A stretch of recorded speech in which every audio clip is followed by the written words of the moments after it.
A painful one indeed for the Chicago Bears as they fall at Lambeau to the Green Bay Packers 28-21, snapping their 5-game win streak and falling to 9-4 on the 2025 season. Now a half game behind the Green Bay Packers for the lead in the NFC North and now the 7th seed in the NFC playoff race. Welcome on in to the Bear Report Rapid Recap. I'm Steven Johnson, and we're going to break everything down that we saw today, the roller coaster of emotions. If you yourself were in a glass case of emotion, cannot blame you.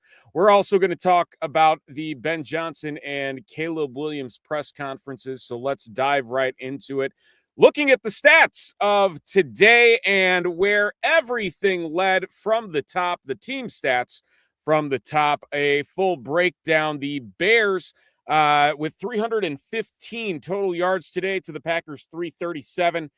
Turnovers 1-1. Obviously, the Caleb Williams interception at the end of the game, a painful one for all Bears fans. And Jordan Love throwing the early interception to C.J. Gardner-Johnson that the Bears could not capitalize on. Bears outgaining the Packers in first downs 21-17 in that category, which is frankly kind of shocking given where everything was early on in that game. Passing columns 177 to 220 in favor of the Packers. Rushing game 138 rushing yards for the Bears, 117 for the Packers. Penalties, just 4 penalties for the Bears for 17 yards, 6 penalties for the Packers for 55 yards.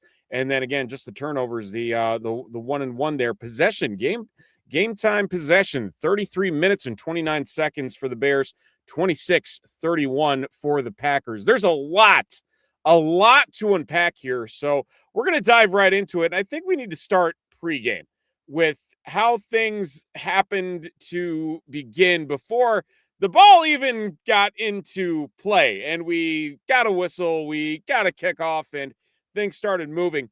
When is it going to be time to have a serious conversation about Kyler Gordon and his availability for this football team? Kyler Gordon, a late scratch today, suffering a groin injury in warmups, completely unexpected. I think really it wasn't even reported until the game had started that he was going to be out for this game, which is wild.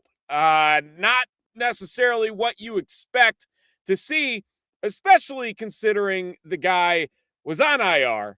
He'd missed 4 recent games, and here we are with arguably the best nickel in the game missing another game, just in terms of his impact. If you want to know how big of an impact Kyler Gordon has on the field, on the defensive side of the ball for the Bears ranked 4th in defense and success rate when Gordon plays and 28th when he doesn't. And for as frustrating as the first half was for the Bears and the way that the Packers scored today to make this come out on the winner's side for Green Bay, the secondary had some struggles.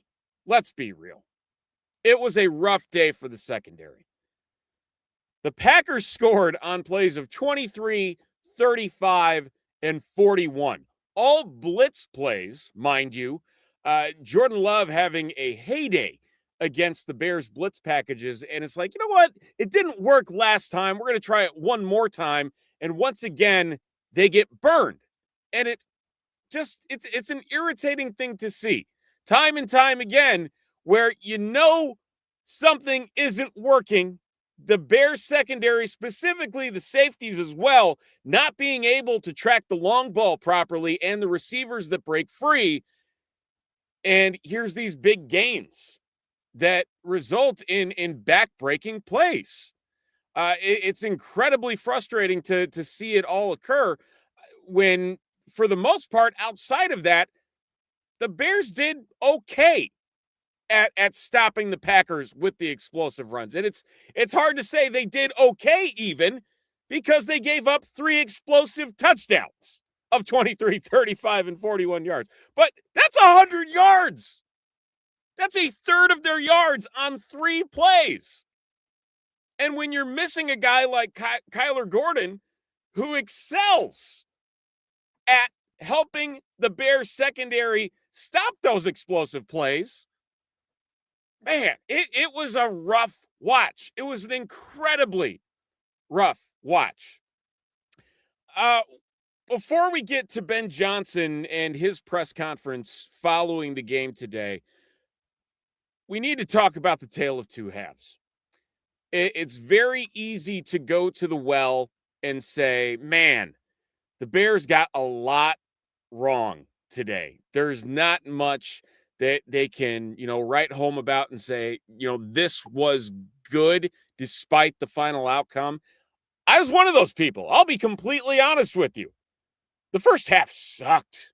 It was bad. You want to look at the full breakdown. They had 80 first half yards to the Packers 207. I mean, you're getting outgained by that big of a margin. You're 1 for 7 on third downs. Caleb Williams, first half, 6 of 14 for 32 yards. That's it. That's bad. The fact they even had 3 points should probably be a godsend for how bad the offense was in that first half. And then here comes the second half. And if there's one thing that this coaching staff has been good at, it's been the halftime adjustments. Because here they come, and they outgained the Packers 244 to 130 in yardage in the second half. They outscore them 18 to 14. Obviously, the first half difference, a little too much for them to overcome when it's all said and done at the end of the game. But the Bears 7 of 10 on third downs in the second half as well. Caleb Williams, 13 of 21 for 154 yards, 2 touchdowns in that last interception in the second half. Night and day from 6 for 14 for 32 yards. Tell you that much. So here he is, finishing his day 19 of 35, 186 yards, and 2 touchdowns, 1 interception. And we'll see what Caleb Williams has to say about that interception in his press conference coming up here. But first, let's hear from Ben Johnson and what he had to say at the podium a little bit earlier this evening. To 3 at halftime, and yet it coming down to the last 30 seconds and potential to tie that game up, or whether it's overtime or go for the 2-point, So really close at the end, but give a lot of credit to Green Bay. They made a couple more plays than us. Their offense was explosive. They found some big plays, resulted in touchdowns on us. And then, fortunately, there in the second half, our offense was able to find its footing a little bit, both in the run game and the passing game, and it felt like we had a little bit of rhythm. So made it a game, but fell short at the end of the day. So opened it up from there. In the last play, what was your hope on that play call, and what was your vantage point of how it unfolded there? Yeah, I mean, we got a lot of options there. I don't know exactly who's going to pop necessarily, but between the options that we have and then Caleb using his legs, was hopeful we could find a way to get a yard there. Chance to look at it yet? The play? Yeah. No. Okay.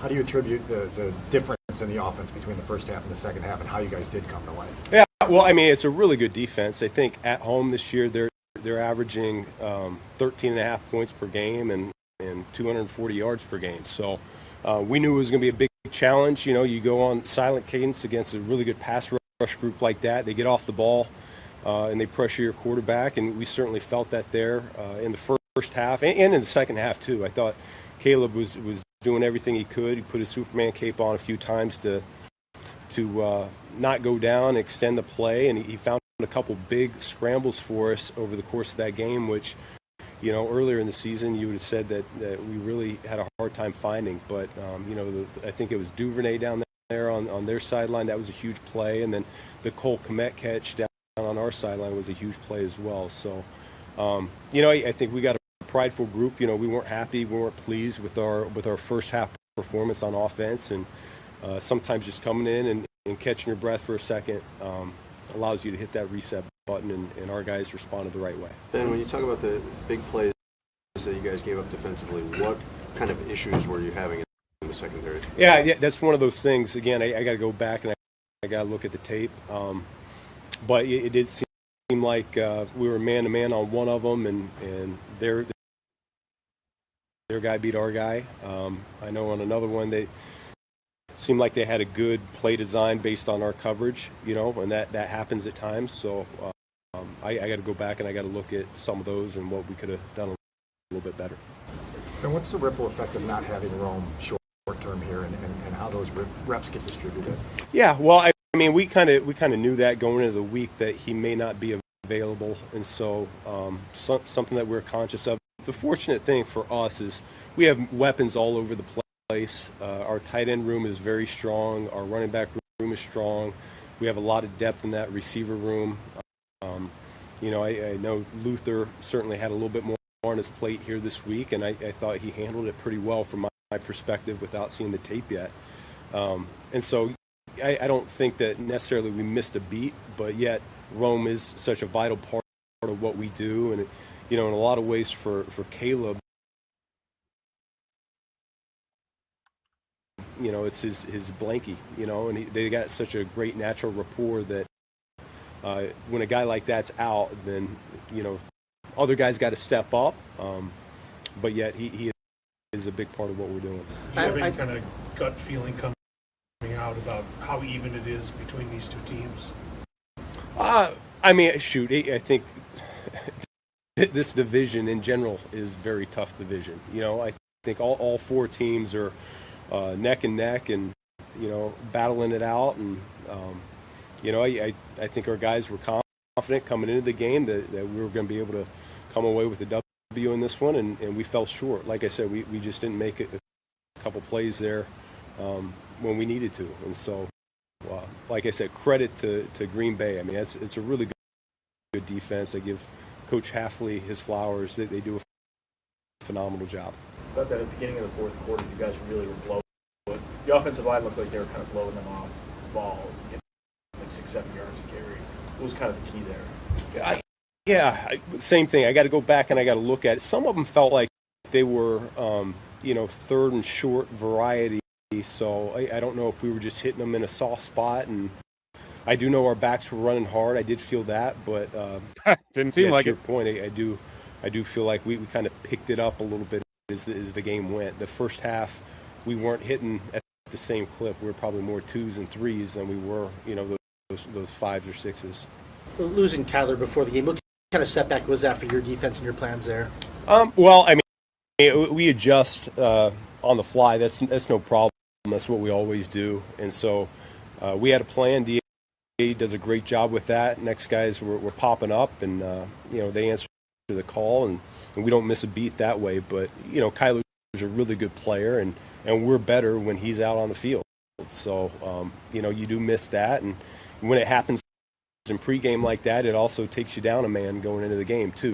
So if you know that going into the game, at least you can have someone else up on the active roster for you there to fill in and be another body, whether it's on offense or defense. So you know, it's one of those things. It's a shame that it happens like it did, and you know, we'll see the extent of it. All right, that's Ben Johnson. Again, to hear that, you know, we need to see the extent of what's going on with Kyler Gordon is definitely frustrating. But I tell you what, there is a lot of frustration there, and you know, seeing some of the comments coming in here, frustrating all around. Wanting to give the ball to Swift. I hear you. We're going to talk about that last play. There's a lot to unpack. Frankly, the last, we'll call it 5-6 minutes of that game, that really you have to wonder, because the Bears on numerous occasions had an opportunity to both stop the Packers and get the ball into the end zone. And I think that there's so much to ask about what specifically the Bears were doing. It's frustrating. It's incredibly frustrating. Let's take a look here, because there is a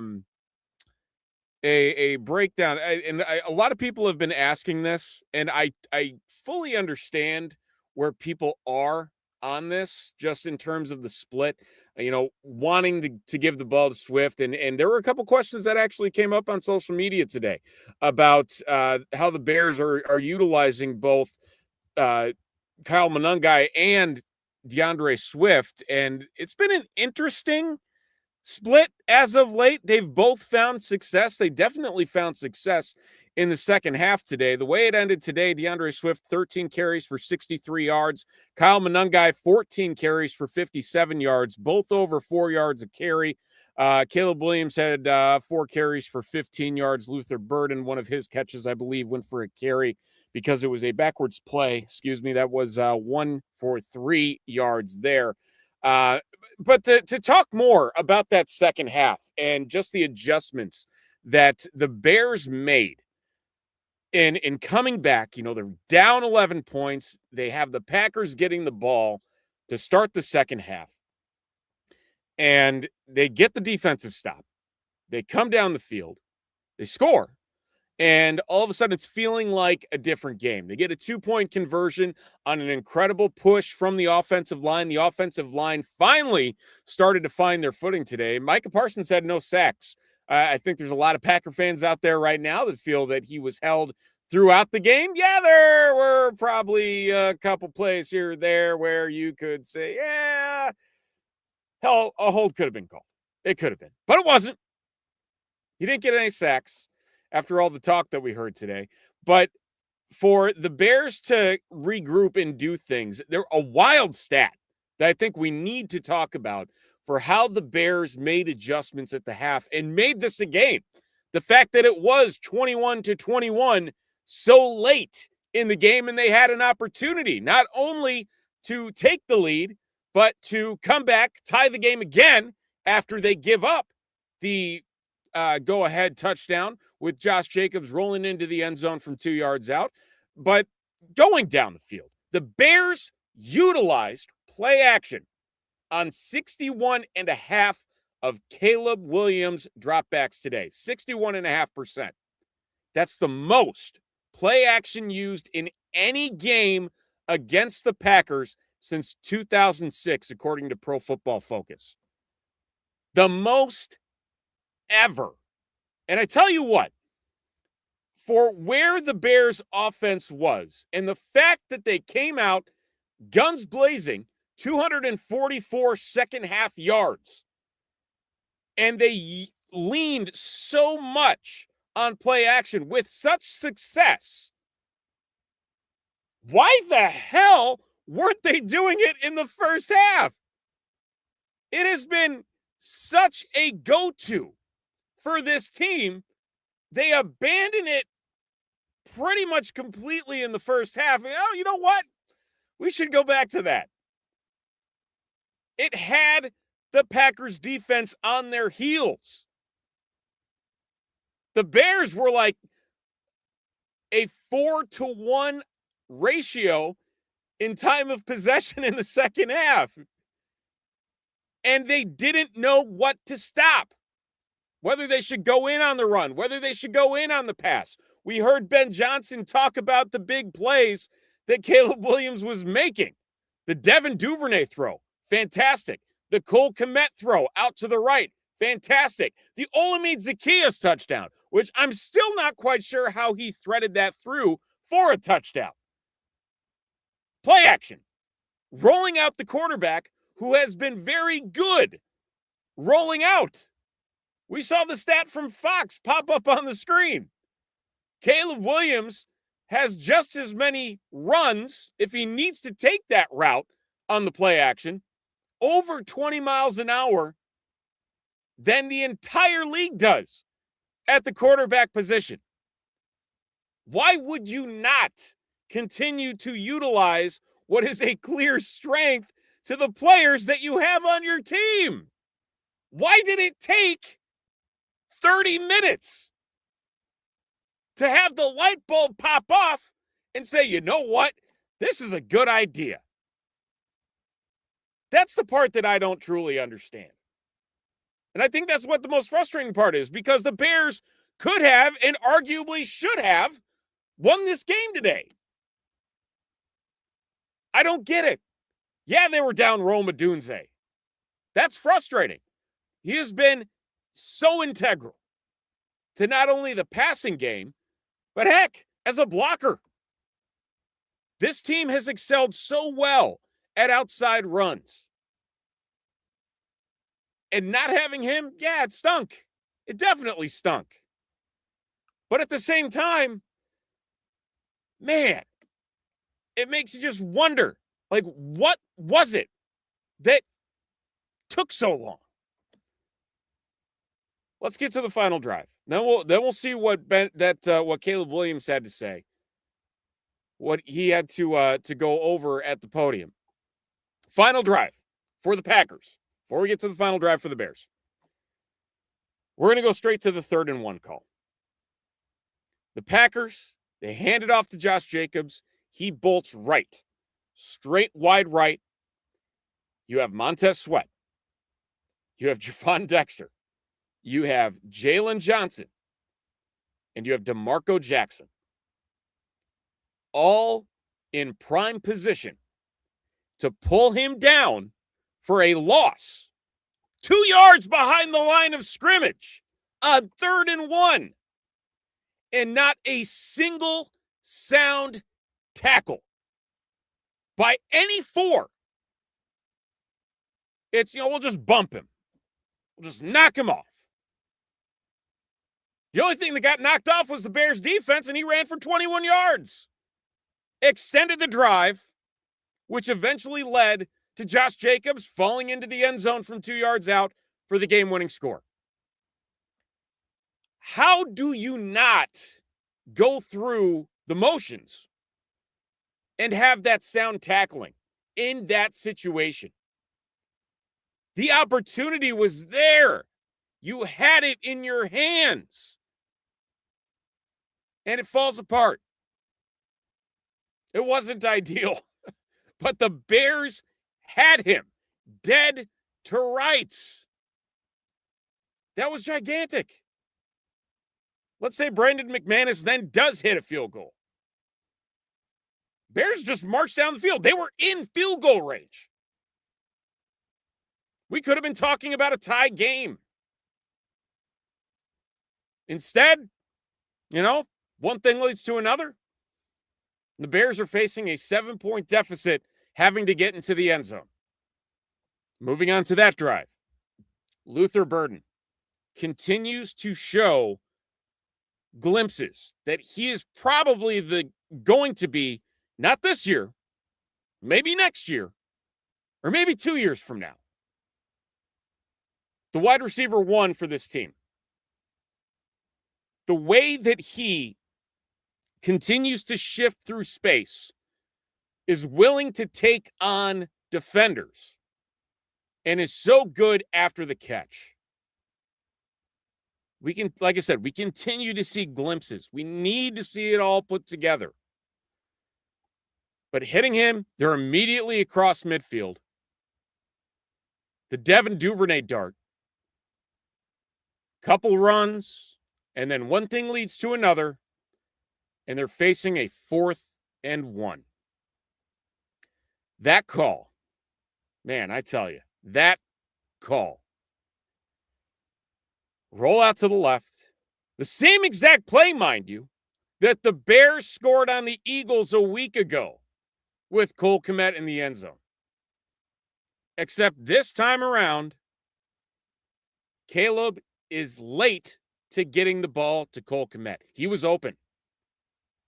That ball gets thrown a second earlier. That's a touchdown.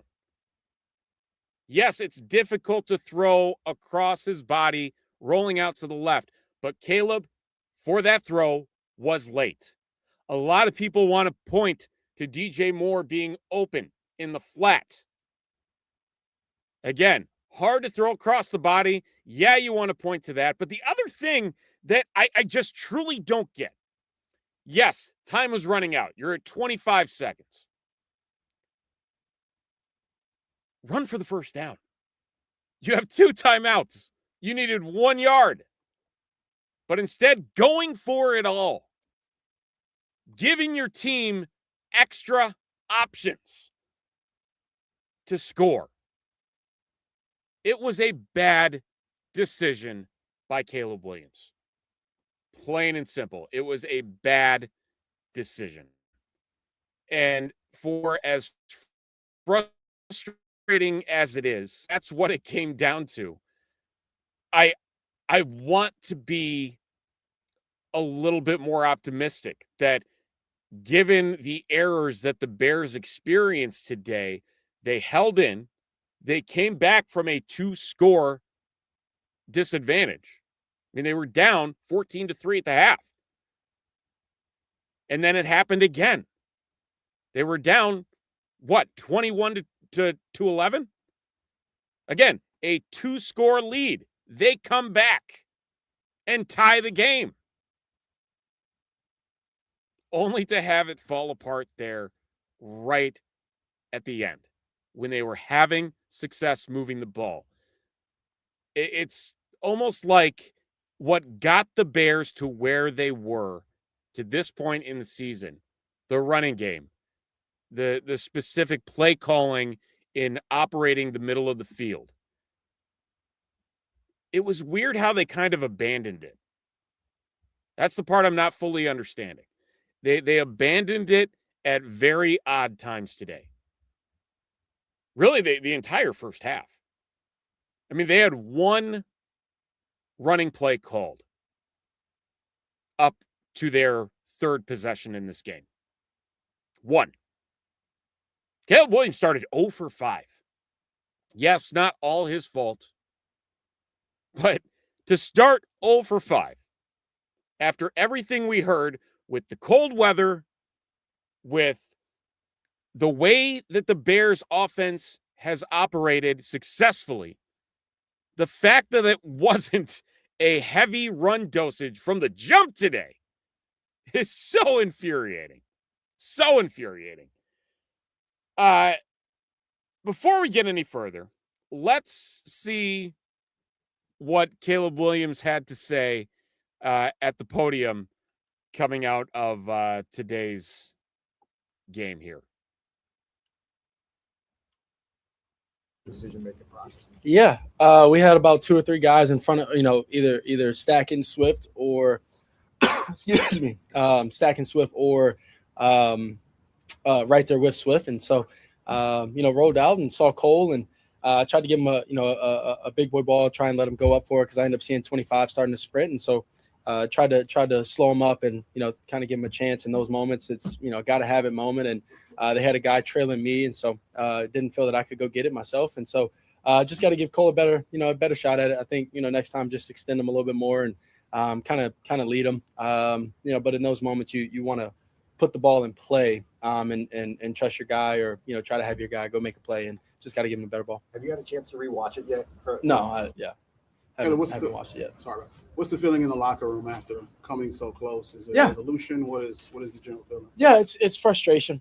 Just because we shot ourselves in the foot, I think more than anything. And so I think that's where the frustration comes from. We had a great shot early in the game with the interception.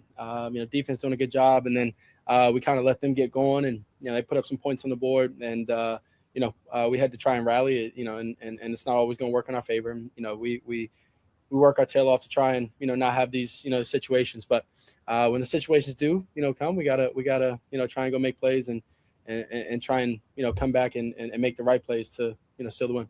What's your gut? Game standpoint? How were you guys able to get in the rhythm in the second half? Yeah. Really weren't in the first half. Yeah, I think it's mindset, and then I think it's just execution. Small details. It's something that we spoke about that they weren't necessarily confusing us or doing anything too out of the ordinary. It's a good D coordinator, and they've been a good defense throughout this year, but And kudos to them for making the plays when needed, definitely at the end of the game. So but I think it was more of us shooting ourselves in the foot and not making the plays and the small details. And like I said, that's something that we spoke about in the locker room before we came back out. Is focus on the small details, doing our job, execution, and then we're able to start getting on the same plays. And then I think we had a couple good plays that made a spark for us, and we started to get going. What was your feeling of the offensive rhythm in the second half? You guys really moved it well. Yeah, I think that kind of what I just said. It's just we needed a spark, and we ended up having a spark with one of the passes, or we came out run the ball well and things like that. So I think it created a good momentum for us, and like I said, we were executing the small details. The extended play completion, you hit the Cole up your sideline in the third quarter. What did you see on that one? Just saw Cole do a good job being aggressive and trying to make a play for the team. He got in front of and stacked the defender and just gave him a shot. Caleb, independent of the result, what's the value of this team playing in this high leverage, high stakes, big stage? Yeah. Obviously our goal is to win every single game, and our goal is to win these games and then get to the playoffs. And so it's a playoff atmosphere, and going versus a rival and things like that. So it's good for us to be able to find ways to rally, and obviously we want to focus on having a better outcome and starting faster and all these different things. But it's definitely definitely useful for us for just in case we go on the road at some point and in the playoffs and things like that. It's something that we're going to use in the future and throughout my career. But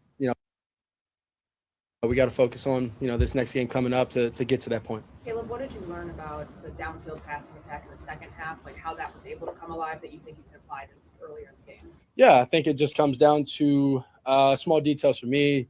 I think it comes down to footwork, getting in rhythm faster, and then small details for us in the passing game, making sure everybody is where they need to be, and communicating that properly, and just creating the right mindset on those drives and going into the drives. See these guys again in 13 days. Yep. What do you learn? What can you take from today that can help you? Yeah, we need to start faster. I need to start faster. We need to start faster, and I think that do us well. As a team and as an offense, especially. That's something that they did better than us today, I would say, and then they made plays at the end of the day. A few more plays than us. With the 4th-and-1 play there at the end, did you have a different play in before they banged the timeout? Or? No. We end up calling the same play, yeah. Caleb, Ben said he had a big guy touchdown teed up to Theo. Obviously, Theo got taken away on that play, and you had something over on the other side. Yep. How does that unfold for you? Obviously, going there first, and then yeah. If Theo popped, just give him a good ball. Don't kill him with the ball, and they end up covering him down, and then just went through my other reads, and Colston ended up popping open. You might answer this, but how tough is that throw moving to your line? Not tough at all. Just got to give him a better ball. Thinking too much. How would you describe the emotion of Lambeau Field? Great. Yeah. The energy. You love being in these games. You love being in these competitive games. You love being in these high-stake games. You love being in away games and things like that. And that's what it's going to take. You got to win on the road. Half the season is on the road. Playoffs, a lot of times on the road. And so just being able to cherish these moments and learn from them, whether it's a win or a loss, is really important. Awesome. All right, that is Caleb Williams following the loss up at Lambeau. So he feels like he can make that throw. We've seen him make that throw, but in that moment, you got to be better. You got to be better, and it's easy to say, being an armchair quarterback and saying, make that throw. Come on, we know Caleb Williams has some of the best arm talent in the NFL at the quarterback position, bar none. And we saw it on numerous occasions today, like the conversations about the Duvernay and the Cole Kmet throws, and just being able to work outside of the pocket, extend plays, get the ball down the field for big gains. That's it. But then comes the not so accurate passes and maybe making some poor decisions along the way. It's frustrating. And he's a young quarterback still. That's the thing that we ultimately need to see out of Caleb Williams is that growth. And frankly, we did see it today in the second half. Outside of that last pass, he completed 66% of his passes in the second half. I'm curious to see, like he was asked, in 13 days, these two teams are going to face off again in primetime, mind you, at Soldier Field. Hopefully, having Roma Dunze back, we'll see if Kyler Gordon is back. I don't know. But there are things that the Bears probably feel like they can improve upon. And being able to get back home in front of a home crowd will be big for them. The Bears went out. They still win the NFC North. They play the Browns next week. Browns lost to the Titans today. Yeah, they put up a lot of points, but they lost to the Titans, who have not been good.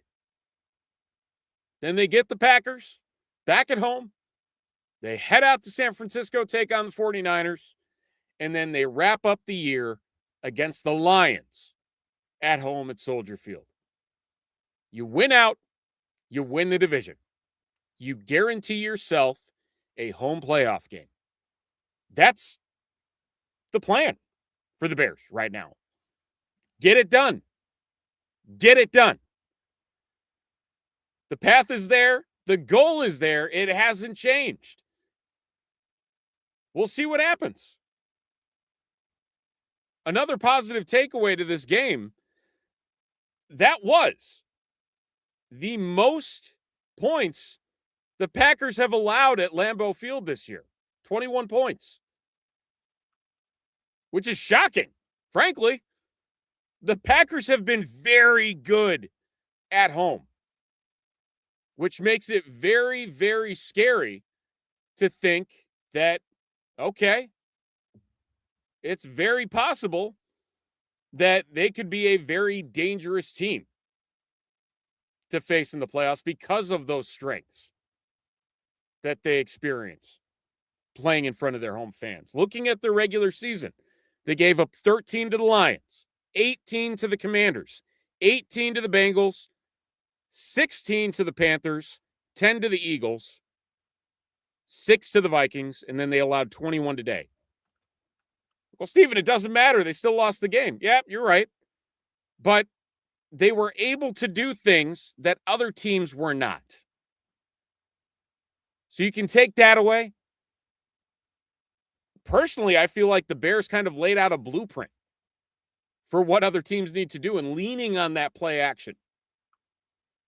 So it will be interesting to see, given Caleb's athleticism, if the Bears choose to lean on that 13 days from now and see if they can string two halves of positive offensive production together against this team. Those will be the questions, but we'll see. Again, next week, a Sunday afternoon tilt against the Cleveland Browns. The Bears getting a little bit more of a comfortable schedule down the stretch here. Been a lot of road games. They get the Browns at home. They get the Packers at home. They're on the road to San Francisco, and then they're back home against the Detroit Lions. 3 of their final 4 at home at Soldier Field on the lakefront. So they do have that working in their advantage. Like I said, we'll see what happens with these injuries. Maybe Kyler Gordon's going again. I sure hope not. One of the things, and I tweeted this earlier.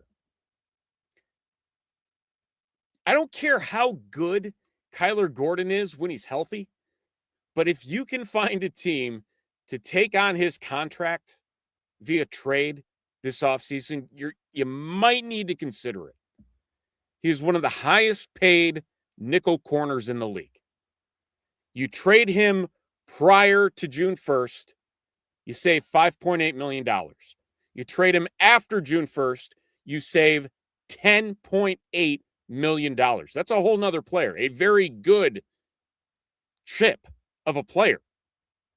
Yes, Kyler Gordon makes a difference for this defense, but $10 million can be a huge difference maker especially when you look at the fact that Kyler Gordon has only played in a handful of games and has a very long history of injuries that have kept him out of games. That's not necessarily somebody you want to be handing a lot of money to when you're trying to maximize the rookie contract of Caleb Williams.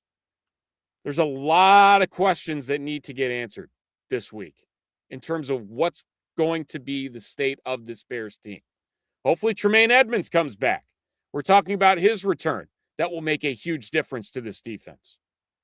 There's a lot of ifs and unknowns right now, but the first step, back on track at home next week against the Cleveland Browns to get to hopefully double-digit wins in 2025. So Zach and I will be here to break down that game later this week and see what Shedeur Sanders has to bring to the plate coming up against this Bears squad. And, we'll see Myles Garrett. Again, another very good pass rusher that the Bears are facing like they did today in Micah Parsons in that Green Bay front. So the Bears, again, work cut out for them. Still somewhat in control of their own destiny if they can just string together a few more wins to wrap up the season here. They've been on 2 long win streaks. Can they put a third one together to close out the year? That's going to be the big question, and that's going to do it for this Bear Report Rapid Recap. We do appreciate each and every one of you tuning in and listening. Like I said, we'll be back later this week to break down Bears-Browns happening at Soldier Field next Sunday. So until then, enjoy the beginning of your week, and hopefully we'll be talking about a Bears victory next Sunday right here on the Rapid Recap. Until then, take care. Good, better, bad!